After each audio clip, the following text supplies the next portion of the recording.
Hi friends, welcome to my channel AM in Fly in Physics. Make your path easy. கிர்ச்சாப்பின் முதல் விதி from known to unknown.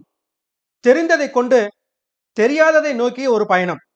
நாம் எந்த ஒரு இயற்பியல் விதியையும் எனக்கு புரியவில்லையே என வருத்தப்பட வேண்டாம் மாணவர்களே. சில சயின்டிஸ்ட் தனக்கு தெரிந்த விஷயத்தினை மறைக்காமல் அப்படியே விதியாக வழங்கிவிட்டு சென்றிருக்கிறார்கள். அது நமக்கு எளிதாக புரியும். ஆனால் ஒரு சிலர் தெரிந்த விஷயத்தினை சற்று மாற்றி தெரியாத வடிவத்தில் தந்து விடுகிறார்கள். இதுதான் நமக்கு கவலையே ஆகும். அல்லது நமக்கு ஆர்வமின்மையும் ஒரு காரணமாக அமையலாம். சரி, இவற்றினை கடக்க நாம் முயற்சிப்போம். இந்த காணொளியில் நாம் அன்றாட வாழ்வில் நிகழும் நமக்கு நன்கு தெரிந்த பரிச்சயமான நிகழ்ச்சிகளை முதலில் காண்போம். அதன் பின்பு கிர்ச்சாப் விதியினை நாம் நன்கு தெரிந்து கொள்வோம். நமது வீட்டில் குடிநீர் தொட்டியிலிருந்து பைப்பின் வழியாக வரும் தண்ணீரை முதலில் கவனிப்போம். அதற்காக இங்கே கொடுக்கப்பட்டுள்ள ஒரு படத்தினை நாம் முதலில் உற்று நோக்க வேண்டும். இங்கு 3 டேப்புகள் வழங்கப்பட்டிருக்கிறது.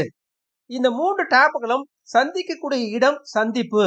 இந்த சந்திப்பிற்கு தொட்டியிலிருந்து ஒரு இணைப்பு வழங்கப்பட்டிருக்கிறது. அப்ப தொட்டியிலிருந்து வரக்கூடிய இணைப்பு மற்றும் 3 குழாய்களும் சேரக்கூடிய இந்த பகுதிதான் சந்திப்பு என அழைக்கின்றோம்.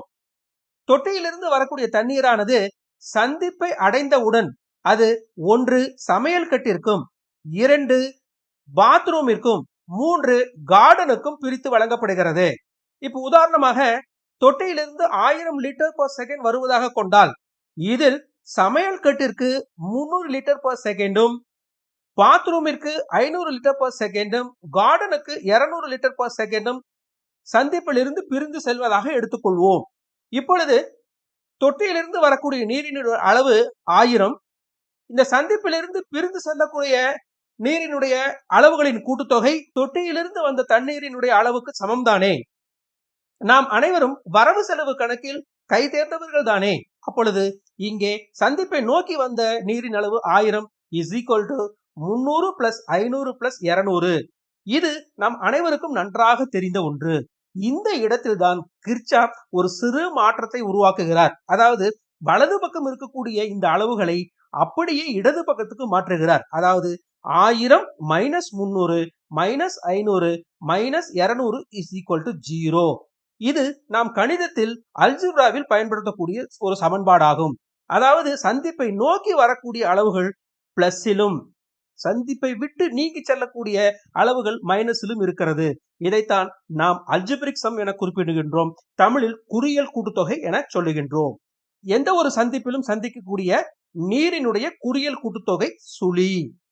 கிர்ச்சாப்பின் முதல் விதி, எந்த ஒரு சந்திப்பிலும் சந்திக்கின்ற மின்னோட்டங்களின் குறியியல் கூட்டுத்தொகை சுழி. Algebraic sum of current meeting at any junction is equal to 0. இங்கே கொடுக்கப்பட்டுள்ள படத்தில் I1 மற்றும் I2 சந்தியை நோக்கி வருகிறது.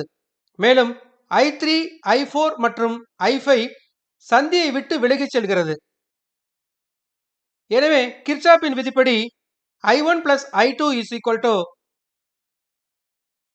I3 plus I4 plus I5 அல்லது I1 plus I2 minus I3 minus I4 minus I5 is equal to 0.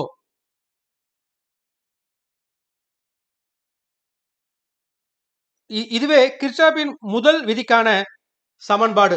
மேலும் ஒரு கணக்கினை பார்ப்போம். இங்கு படத்தில் கொடுக்கப்பட்டுள்ள P என்ற சந்தியை நோக்கி வரும் மின்னோட்டங்கள் முறையே A, C மற்றும் E. இவை நேர்குறியை பெறுகின்றன. P என்ற சந்தியை விட்டு விலகிச் செல்லும் மின்னோட்டங்கள் B, D, F எதிர்குறியை பெறுகின்றன.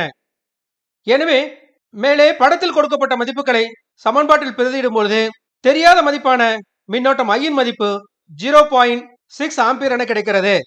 எனது அடுத்த காணொளியில் கிர்ச்சாப்பினுடைய இரண்டாவது விதியை பற்றி பார்ப்போம். நன்றி.